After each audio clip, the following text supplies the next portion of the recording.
से तुम अपनी माँ के साथ सलूक करते हो, अपनी माँ को माँ मानते हो, जिस तरह से अपनी बहन को बहन मानते हो, उसी तरह से घर से निकलने के बाद रास्ते में जो कोई भी मिले तुम्हें उसे बहन की नजर से देखना है, तभी परिवर्तन होगा। दूसरा कोई तरीका नहीं लगता मुझे। आप क्या कहते हैं? जहाँ अभी आपने बात कही कि बेटियों पर ही पाबंदी क्यों करी, बेटियों से सवाल क्यों? भाई बेटों से भी तो पूछा जाए, बेटों से भी पूछा जाए। मेरी माँ मुझसे पूछती है, 8 बजे के बाद उसका फोन आना शुरू होता है कि तुम कहाँ हो।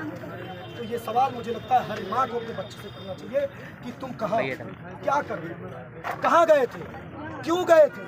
ये सवाल होना शुरू हो जाएगा तो हमारी बहनें, हमारी बेटियाँ हिफाजत हो जाएगी उनकी, और इस प्रकार की घटनाएं नहीं घटेंगी समाज में। विवेक आरोपी ने कबूल कर लिया है कि मुझे फांसी भी चढ़ा दो, मुझे कोई गम नहीं है, लेकिन जो उसके पोस्टमार्टम रिपोर्ट में अटर्नी डॉक्टर के वो कुछ और कहानी बयान कर रहे हैं, उसमें कुछ और लोग भी शामिल हो सकते हैं, है ना। क्योंकि जो सीमन मिलने की बात हुई है वो 150 मिलीग्राम के आसपास है, यानी 5 से 10 लोगों के रेप करने पे या गैंग रेप करने पे ही वो सारी चीज़ें हो सकती हैं। इस पर क्या कहना आपका? बिल्कुल निश्चित तौर पे आप ये जो कह रहे हैं, जिस प्रकार की सूचना मिल रही है, ये निश्चित तौर पर मैं भी तो कह रहा हूँ कि विभत्स है।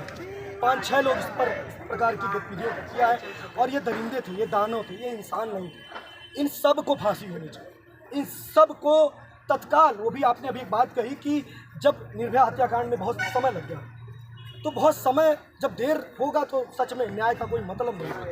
तत्काल न्याय मिले हमारे समाज में, हमारी बहन, हमारी बेटियों, हमारे पास भी बेटी होगी, हमें तो डर लगता है बेटी को कि हम कैसे अपनी बहन, अपनी बेटी की हिफाजत करें। तो निश्चित तौर पर यह डर हर बाप को लगता होगा, हर माँ को लगता होगा कि हम कैसे अपनी बेटी को घर से बाहर भेजें, कैसे उसे समाज में उतारें, कैसे उसकी शिक्षा दीक्षा कराएं, कैसे उसका जीवन जीवन। चलिए, आज देश के कोने कोने में उस बेटे के लिए प्रोटेस्ट हो रहा है। इस तरह से कैंडल मार्च निकाल के लोग प्रदर्शन कर रहे हैं और न्याय की मांग कर रहे हैं।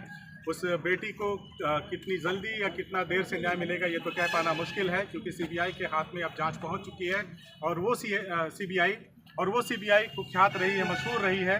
जिस तरह से आरुषि और हेमराज कांड की, हत्याकांड की खुलासा आज तक नहीं हो पाया, जिस तरह से